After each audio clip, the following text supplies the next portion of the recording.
Bonjour à chacun, bonjour à chacune. Voilà, nous sommes le dimanche 2 juin. Donc, j'ai à cœur de vous partager quelques pensées qui vont être tirées à partir de l'évangile de Matthieu, dans le chapitre 10, dans la lecture des versets 34 à 36.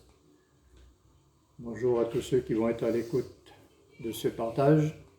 Certains ne peuvent peut-être pas se déplacer pour se rendre dans un lieu de culte, mais donc voilà, j'ai eu sur le cœur de faire cette petite vidéo, ce petit enregistrement, afin que nous puissions encore nous approcher du Seigneur et donc par sa parole être encore encouragés, être exhortés, être instruits.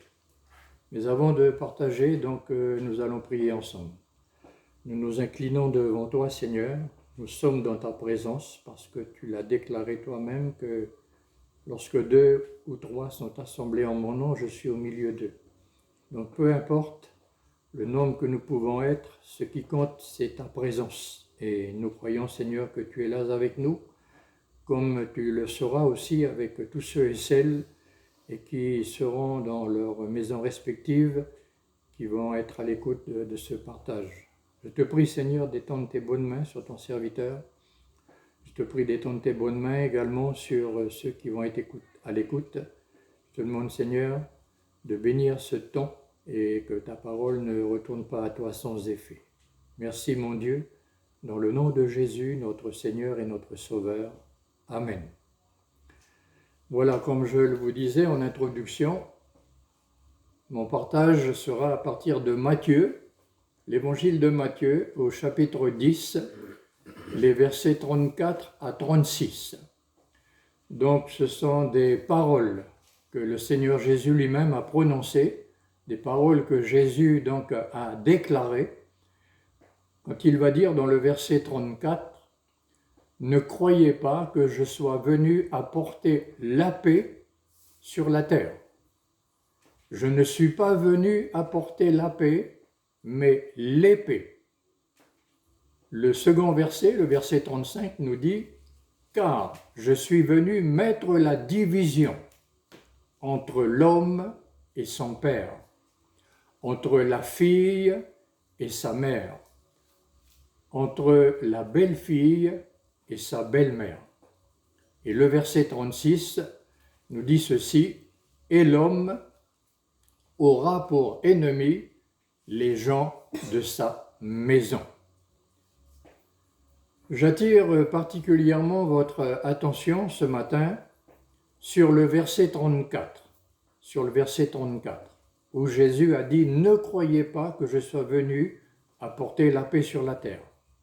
Je ne suis pas venu apporter la paix, mais l'épée. » Alors, comment pouvons-nous comprendre ce verset 34? Comment pouvons-nous comprendre ces paroles que le Seigneur Jésus a proclamées?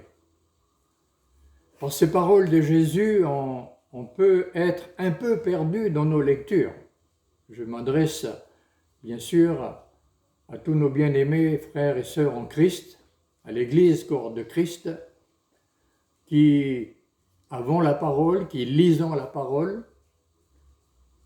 Jésus a donné ses enseignements et on peut être un peu perdu dans nos lectures. Cette parole dans la bouche de Jésus peut nous surprendre aussi, peut nous étonner, parce qu'il a dit qu'il n'est pas venu apporter la paix et qu'il est venu avec l'épée. Donc, on peut aussi donner une fausse interprétation. C'est ce qui arrive parfois. Nous lisons la parole, nous ne la comprenons pas toujours et nous en donnons une interprétation particulière. Donc, qu'est-ce que Jésus a bien voulu dire quand il a dit « Ne croyez pas que je sois venu apporter la paix sur la terre. Je ne suis pas venu apporter la paix, mais l'épée. » On peut penser à beaucoup de choses. On peut donner beaucoup d'interprétations à cette référence biblique. Mais j'aimerais vous dire tout de suite que Jésus aime la paix. On a pu penser, mais alors, Jésus n'aime pas la paix. Bien sûr que si, le Seigneur aime la paix. Mais par la lecture de cette référence, eh bien, il y a aussi parfois dans d'autres lectures des choses qui sont difficiles à comprendre, mais j'aimerais tout de suite vous rassurer et vous dire que Jésus aime la paix. Donc mon partage ce matin, eh bien, va être sur 2 points de ce verset 34. Sur la paix et sur l'épée. Ils sont très nombreux, les textes bibliques qui nous parlent de la paix, particulièrement dans le Nouveau Testament, et qui nous parlent aussi de l'épée. Plusieurs fois, Jésus a donc utilisé ces mots. Et en les réunissant, eh bien, on pourrait penser qu'il y a des contradictions avec ce verset 34. Si nous ne le comprenons pas, on peut penser qu'il y a des contradictions avec tous les autres passages de l'Écriture qui nous parlent de la paix et de l'épée. Eh bien non, j'aimerais dire également qu'il n'y a pas de contradiction dans la parole de Dieu. La Bible ne se contredit jamais parce qu'elle est la vérité et qu'elle a été inspirée de Dieu. Donc, on va voir quand même quelques textes qui nous parlent de la paix. La Bible nous dit, par contre, dans Ésaïe chapitre 9 et le verset 5 dans l'Ancien Testament, « Car un enfant nous est né, un fils nous est donné, et la domination reposera sur son épaule.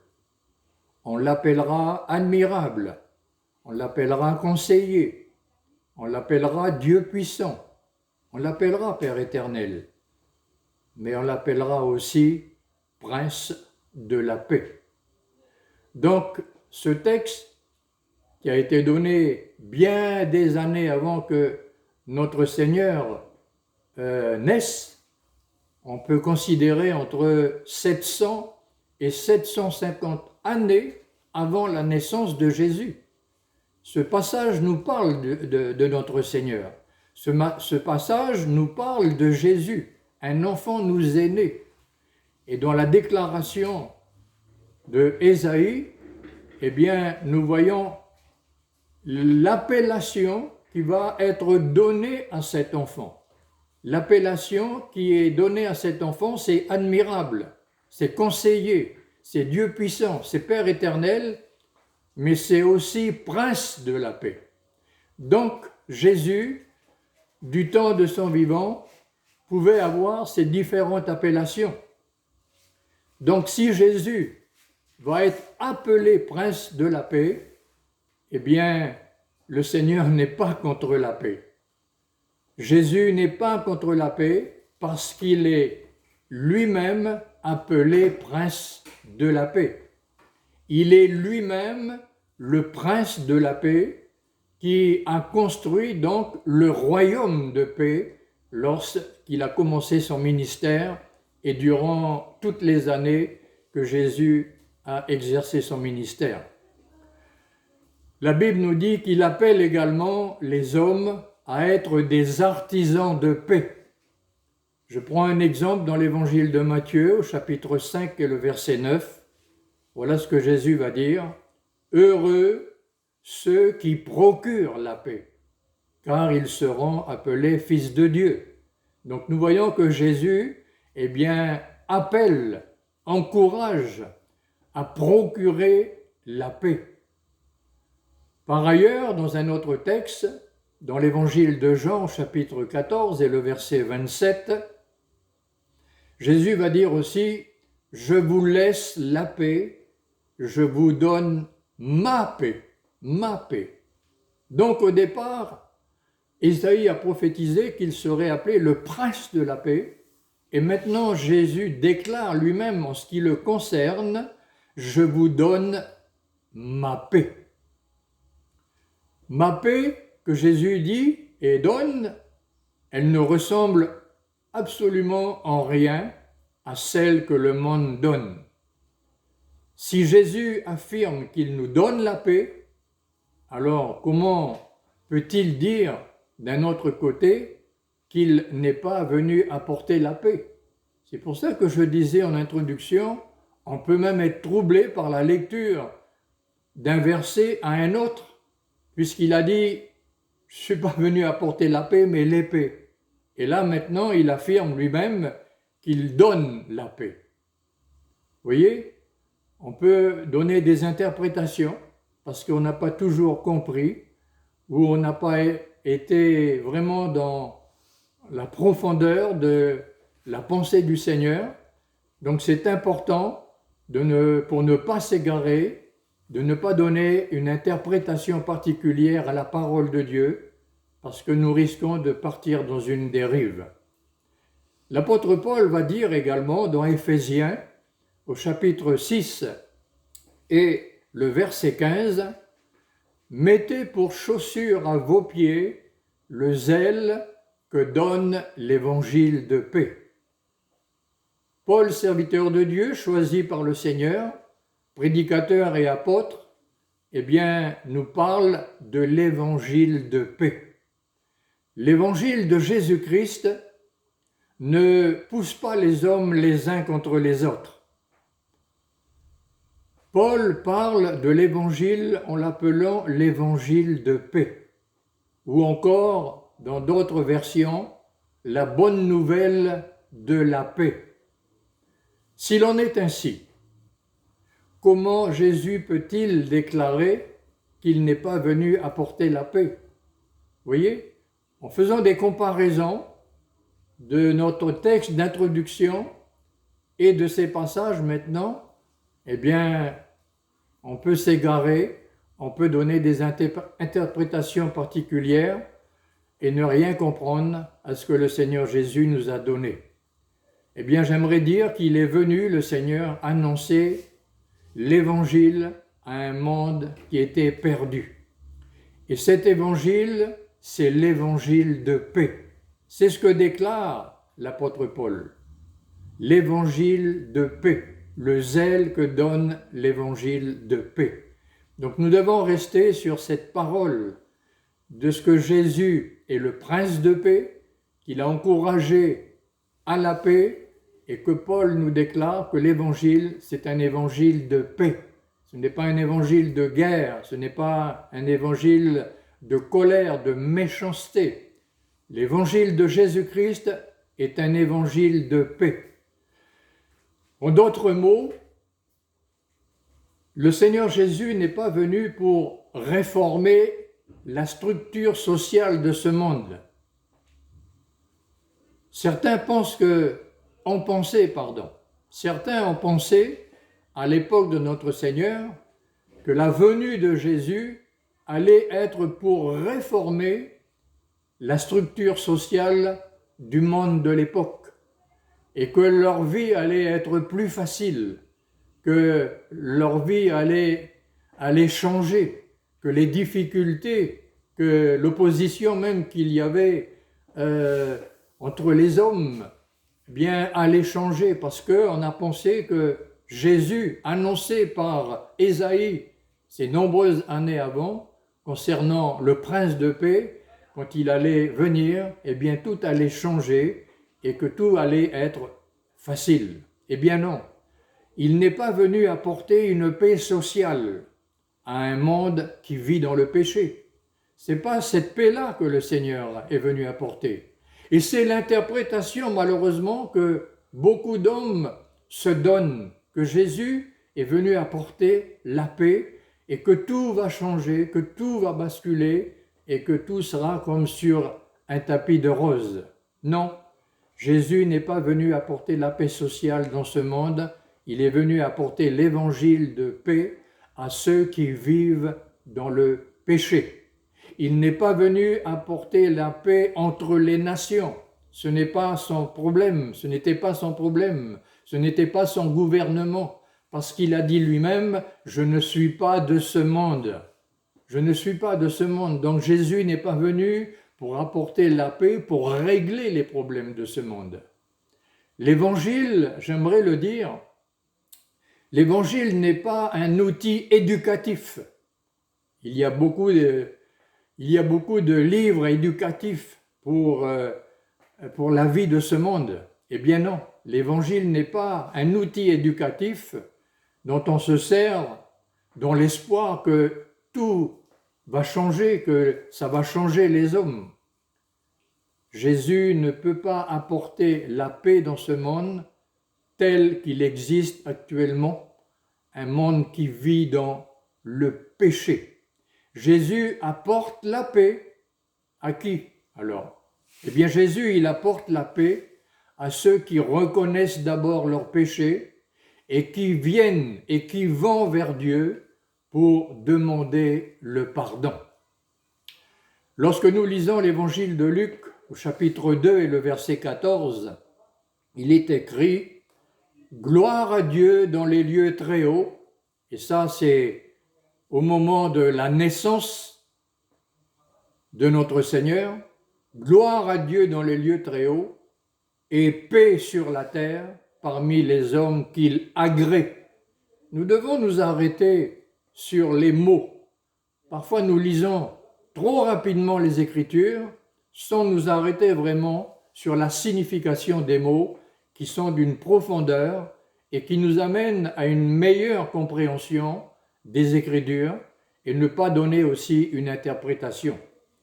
Lorsqu'il y a eu cette déclaration « et paix sur la terre parmi les hommes qui l'agréent », eh bien la définition, la signification du mot « agréer », ça veut dire « approuver », ça veut dire « accepter ».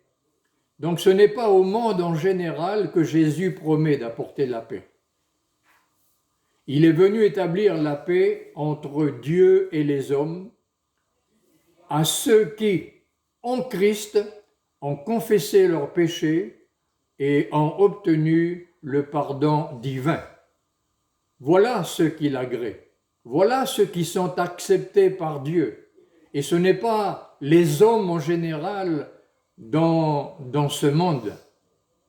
Donc, Dieu est venu apporter, au travers de Jésus, aux hommes, à ceux qui sont en Christ et qui vivaient dans leur péché et qui ont reçu le pardon divin. Il faut bien comprendre qu'à chaque fois que cette paix est présentée comme étant le privilège exclusif de ceux qui ont accepté le salut.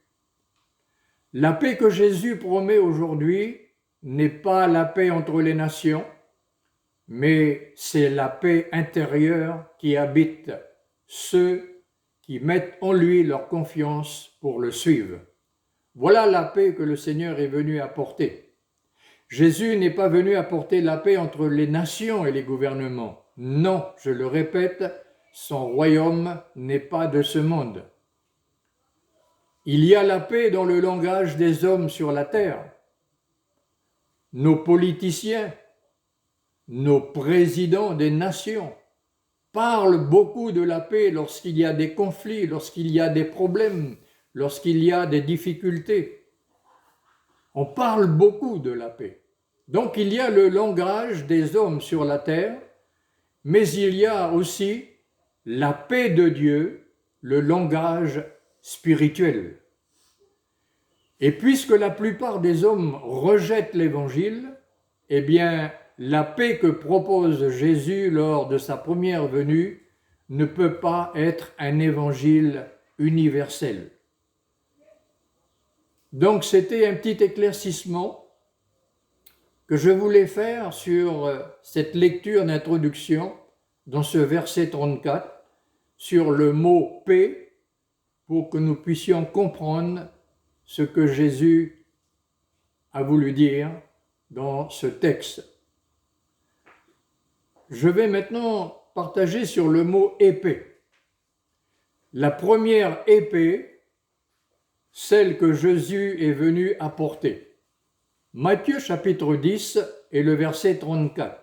Il a dit « je suis venu apporter l'épée.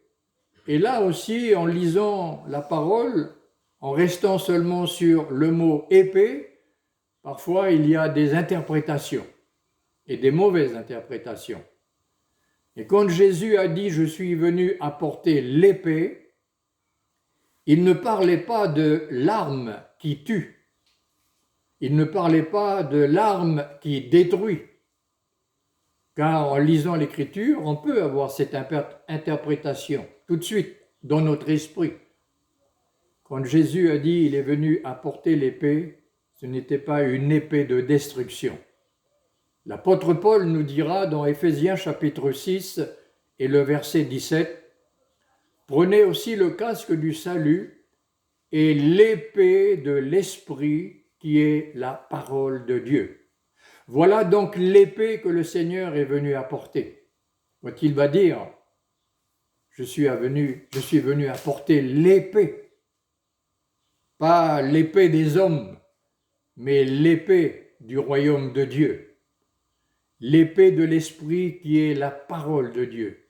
Cette épée que le Seigneur a déclarée dans l'évangile de Matthieu, c'était l'Esprit de la parole de Dieu. Et dans l'Épître aux Hébreux, au chapitre 4 et le verset 12, il est écrit « En effet, la parole de Dieu, elle est vivante, elle est efficace, plus tranchante que toute épée à deux tranchants. » Donc l'auteur de cette épître nous déclare que la parole de Dieu, elle est vivante, et il fait une comparaison justement avec l'épée à double tranchant, pénétrant jusqu'à séparer âme et esprit, jointure et moelle. Donc elle juge, il est écrit qu'elle juge les sentiments et les pensées du cœur. Voilà l'épée que le Seigneur est venu apporter. Pas une épée qui va faire du mal physiquement, une épée qui va détruire, une épée qui va faire du mal sur le plan physique ou autre. Non, cette épée-là, elle juge les sentiments et les pensées du cœur. C'est pour le cœur du pécheur qui n'a pas encore connu le Seigneur, qui n'a pas encore fait de rencontre avec Jésus, que le Seigneur est venu apporter l'épée de sa parole. Jésus est venu au nom de Dieu avec une épée pour déclarer la guerre sur toutes les choses qui empêchent la paix dans le cœur de l'homme. Beaucoup de choses empêchent dans le cœur de l'homme, à cause du péché, de venir vers Dieu. Donc voilà pourquoi le Seigneur, il est venu avec l'épée de la parole. Jésus a donc tiré son épée contre tout le mal dans le cœur des hommes pour déraciner toutes les mauvaises habitudes, tous les mauvais comportements. Il est venu avec l'épée de la parole pour changer le cœur et non pas pour changer les choses de la société. Les choses de la société, les choses des gouvernements, les choses des nations ne pourront pas changer tant que le cœur des hommes n'a pas changé. Et ce qui va changer le cœur de l'homme, c'est l'épée de la parole de Dieu. Voilà pourquoi le Seigneur a dit « Je suis venu avec l'épée ». Au commencement, j'aimerais vous amener un petit peu dans quelques versets concernant la parole. Eh bien, dans le livre de la Genèse, au chapitre 3 et le verset 23, l'Éternel, il est écrit que l'Éternel Dieu le chassa du jardin d'Éden pour qu'il cultivât la terre d'où il avait été pris. Donc l'Éternel a chassé. Il a chassé qui? Il a chassé Adam. Le verset suivant nous dit, c'est ainsi qu'il chassa Adam. Adam a été chassé du jardin d'Éden, là où il n'y avait pas le péché encore dans l'homme, eh bien Adam a été chassé. Et nous voyons la suite de ce verset, et il mit à l'orient du jardin d'Éden les chérubins qui agitent une épée flamboyante pour garder le chemin de l'arbre de la vie. Il y avait dans le jardin d'Éden le chemin de l'arbre de la vie. C'est Jésus plus tard qui va dire « Je suis le chemin, la vérité et la vie ». Donc ce jardin maintenant d'arbres de la vie, eh bien Adam ne peut plus l'emprunter, ne peut plus le prendre. Il ne peut plus aller à l'arbre de la vie. Pourquoi? Parce qu'il y a une épée flamboyante. Une épée flamboyante. Maintenant, Adam est devenu pécheur par sa désobéissance et il est empêché de s'approcher de l'arbre de vie. Tant que pour nous, maintenant, les hommes, tant que nous n'avons pas accepté l'épée de la parole de Dieu, nous sommes aussi empêchés de la vie éternelle. Nous sommes empêchés de Jésus qui est la vie. Nous sommes empêchés de la parole également qui est la vie. Nous devons laisser pénétrer dans nos cœurs l'épée de la parole de Dieu pour que tout change et que l'homme soit sauvé pour l'éternité. Je vais un peu plus loin encore dans la parole de Dieu. Nous avons vu au commencement dans le premier livre de la parole. Maintenant, nous allons aller dans le dernier livre de la parole de Dieu, le livre de l'Apocalypse. Au chapitre 1er, il y a là plusieurs versets, versets 10 à 18. Le verset 9 nous dit « Jean, dans l'île de Patmos, à cause de la parole de Dieu et du témoignage de Jésus. » Jean se retrouve ici dans une situation. Il est à l'écart, il est là dans cette île à cause de la parole et du témoignage de Jésus. Et donc, le verset 10 nous dit, il a entendu derrière lui une voix forte. Il a reçu une voix forte qui a résonné, qui a retenti donc à ses oreilles. Le verset 12 nous dit, je me retournai pour savoir quelle était la voix qui me parlait. Et il a vu, je vis. Le verset 13, quelqu'un qui ressemblait à un fils d'homme. Donc ce que Jean a vu, c'est tout simplement une vision de Jésus. Et ce que Jean a vu, il a aussi entendu. Il a aussi entendu une voix qui lui parlait. Et donc Jésus va se révéler à Jean. Il va lui parler pour bien lui montrer que c'était lui Jésus. Il le connaissait. Et il se retrouve dans cette situation par rapport à la parole et au témoignage de Jésus. Et Jésus va lui dire, « Je suis le premier et le dernier et le vivant. J'étais mort et voici, je suis vivant au siècle des siècles. » Jésus se présente à lui et en même temps, il lui rappelle la mort, sa mort à la croix, mais il lui rappelle aussi sa résurrection. Et il va lui dire dans ces passages, « Je tiens les clés de la mort et du séjour des morts. » Et de sa bouche, il va dire, Jean va dire de sa bouche, sortait une épée aiguë à deux tranchants. Une épée aiguë à deux tranchants. La parole de Dieu. Comme dans le livre de la Genèse, une épée flamboyante. C'est la parole, c'était la parole.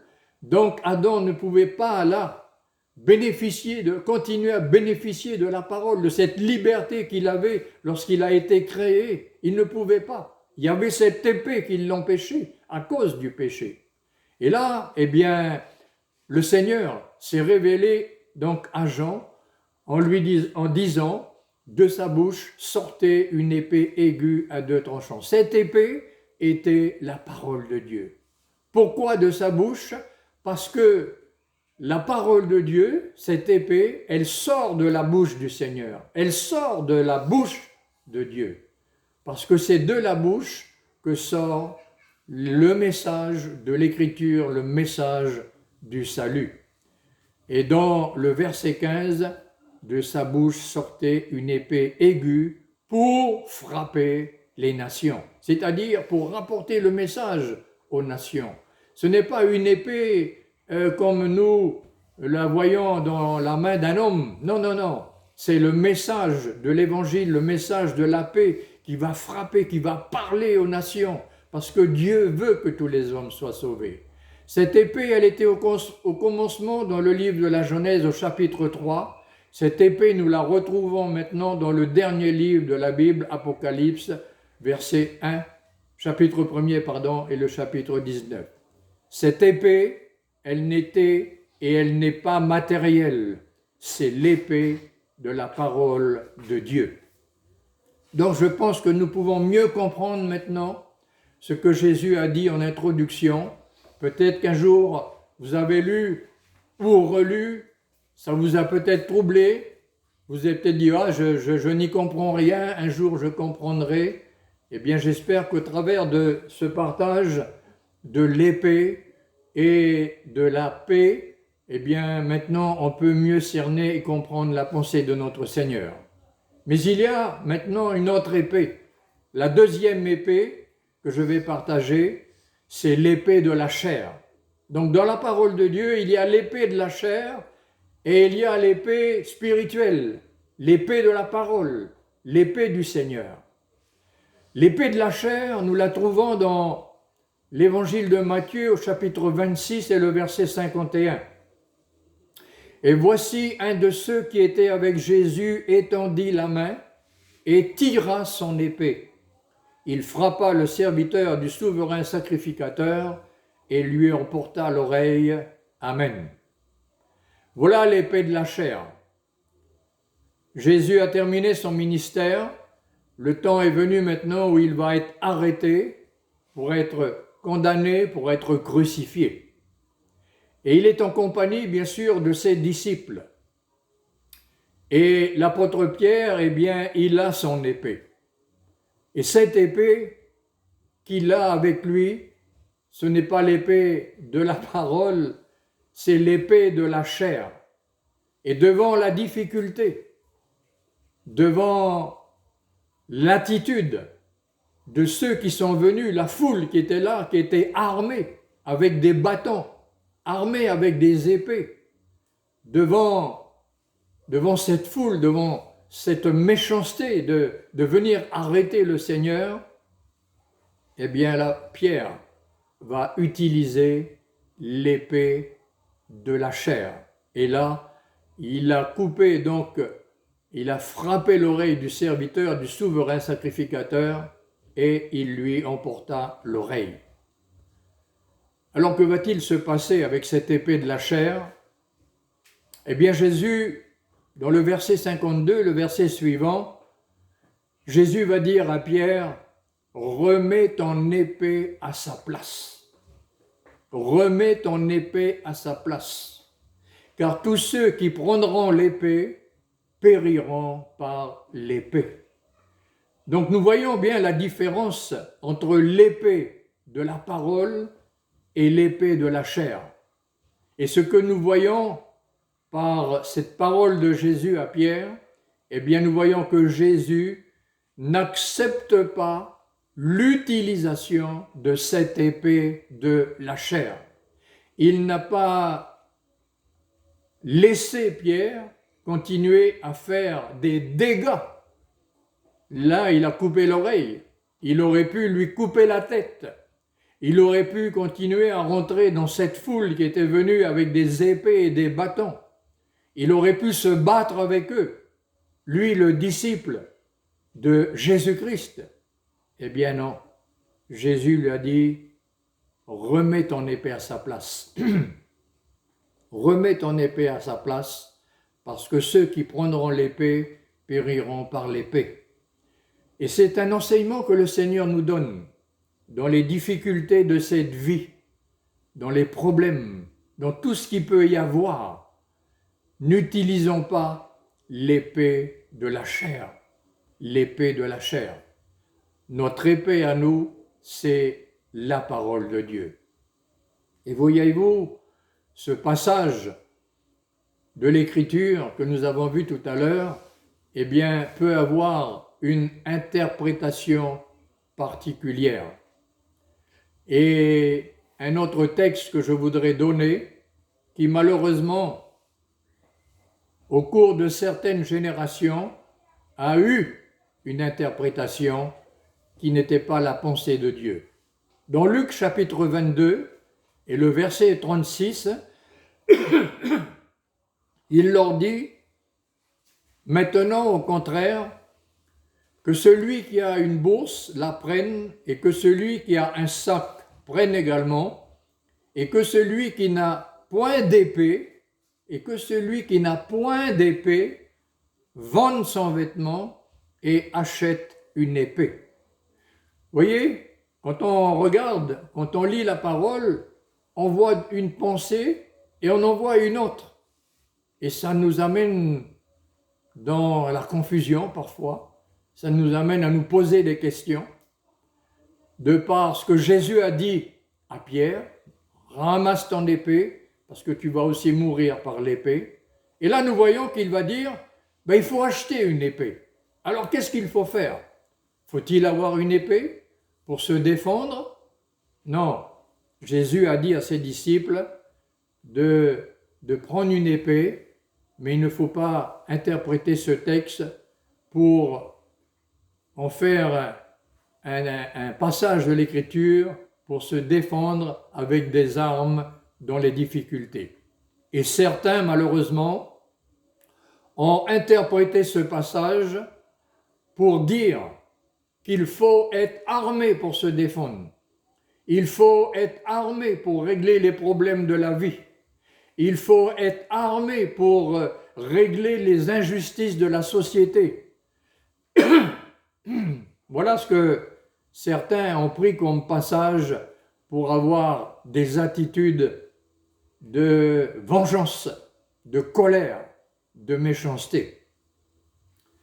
Vous savez, les guerres des religions dans les passés, il y en a eu 8.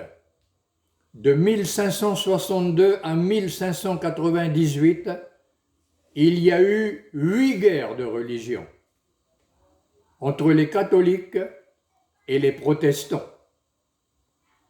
Et ces guerres de religion, ces 8 guerres de religion, ont eu pour résultat qu'elles ont conduit, non pas des centaines, mais elles ont conduit des millions de morts. Des millions de morts. Et pourtant, chacune de ces religions avait la connaissance de la Bible, avait la connaissance des textes que nous avons partagés concernant la paix et concernant l'épée. Ils avaient les mêmes textes entre les mains que nous avons aujourd'hui dans nos Bibles. Chacune de ces religions, malgré leur connaissance, se sont entretuées. Il est déclaré que le christianisme est la religion la plus criminelle de l'histoire. Et c'est triste à voir, et c'est triste à lire. C'est triste à lire. Voilà le témoignage du christianisme des années passées. C'est la religion la plus criminelle de l'histoire. Certains même les ont qualifiés de terroristes religieux par rapport à leur action, parce qu'ils ont peut-être mal compris ce passage quand Jésus a dit il faut prendre l'épée. Oui, ces guerres de religion ont fait des millions de morts. Je vais donc terminer avec l'évangile de Matthieu au chapitre 10 et le verset 35. C'est la suite des versets de notre introduction, car je suis venu mettre la division. Quand il a dit, je ne suis pas venu apporter la paix, mais l'épée, c'est la suite du verset, car je suis venu mettre la division entre l'homme et son père, entre la fille et sa mère, entre la belle-fille et sa belle-mère. Le verset 36 nous dit, et l'homme aura pour ennemi les gens de sa maison. Le Seigneur, il parlait de la vérité qui divise les hommes. La vérité qui divise les hommes en deux groupes, les croyants et les non-croyants. Car le Seigneur Jésus n'est pas venu pour diviser, mais la parole de vérité, l'épée de l'Évangile, elle va mettre la division entre les croyants et les non-croyants. Et alors, bien sûr, le résultat, c'est que des disciples vont être méprisés, ils vont être rejetés par leur famille, ils vont être emprisonnés et parfois même exécutés. Voilà ce qu'apporte l'épée de l'Évangile, l'épée de la vérité. Cette vérité, c'est l'épée de la parole.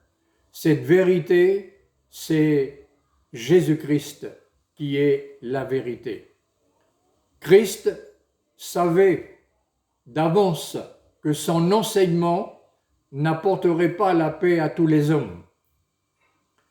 Ceux que le Père a donnés à Jésus, qui reçoivent sa parole et qui croient et qui obéissent, oui, Jean chapitre 17 et le verset 6, ce sont ceux qui reçoivent l'épée de l'Esprit, la parole de vérité. Mais les hommes, le Seigneur le savait, allaient détester Christ et sa parole, allaient détester ceux qui acceptaient l'épée de l'Esprit.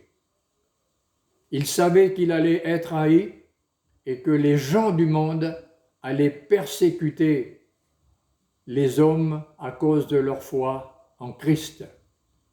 À différentes époques, dans les guerres de religion ou dans d'autres conflits sociaux, politiques même, les chrétiens, selon leur interprétation des Écritures, ont utilisé les armes de la chair pour faire justice et ramener la paix.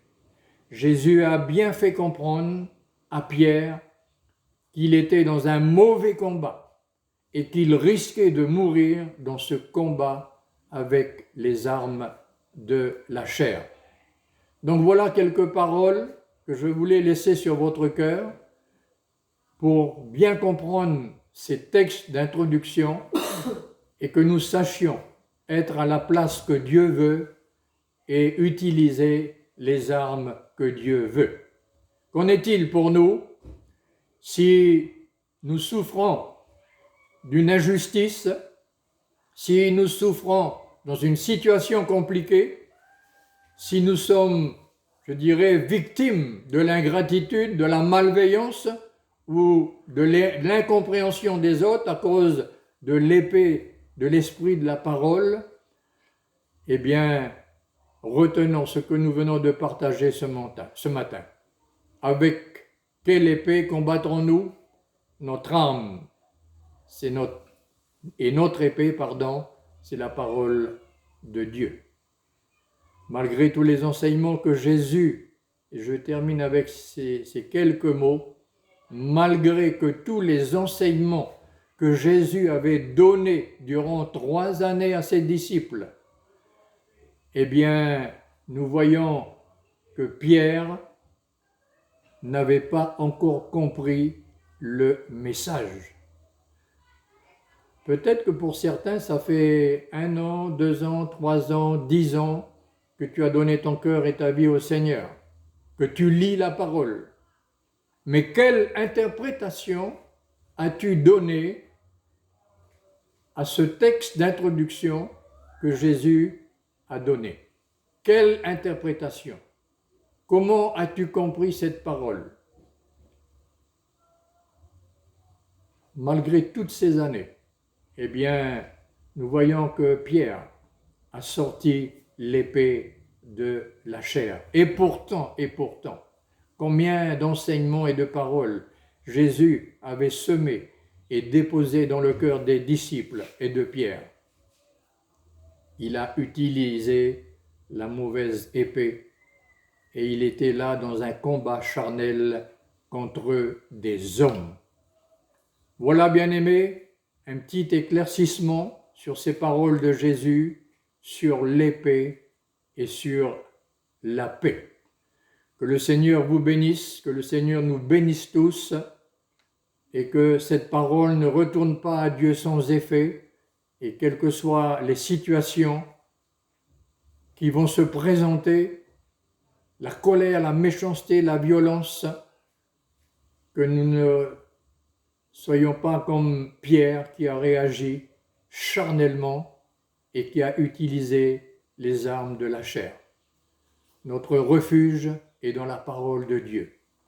Et si nous devons un jour mourir, eh bien, nous avons cette espérance, c'est que même si la mort nous frappe, nous avons une assurance, l'assurance de la vie éternelle, dans la présence du Seigneur, tous les jours avec lui, et nous serons là-haut pour le banquet des noces de l'agneau. Amen. Terminons par la prière. Te remercions, Seigneur, pour ta parole qui est là, qui nous enseigne, qui nous avertit, qui nous reprend, qui nous corrige. Tu es un Dieu qui est plein d'amour, Seigneur. Tu es le Dieu de paix, tu es le prince de paix. Ta parole est l'évangile de paix. Et nous devons nous imprégner des paroles de l'évangile qui nous montrent que nous devons vivre dans la paix parce que nous t'avons accepté dans notre cœur. Nous avons accepté l'évangile de paix. Nous avons accepté le prince de paix. Et tu as repris cet homme, Pierre, ton disciple, malgré tous les enseignements, malgré tout ce qu'il avait pu recevoir, après toutes ces années, il était encore dans un esprit vivant selon la chair. Seigneur, étends tes bonnes mains sur chacune de nos vies et donne-nous de ne pas ressembler à Pierre, à ne pas réagir comme Pierre, à ne pas utiliser l'épée de la chair, mais à te faire confiance, à nous reposer sur tes paroles qui sont la vérité. Merci pour ce temps que tu nous as donné, Seigneur. Merci pour ta parole qui est déposée dans les cœurs. Bénis-la, mon Dieu. Bénis ceux qui, Seigneur, seront à l'écoute. Dans le nom de Jésus, notre Seigneur et notre Sauveur. Amen.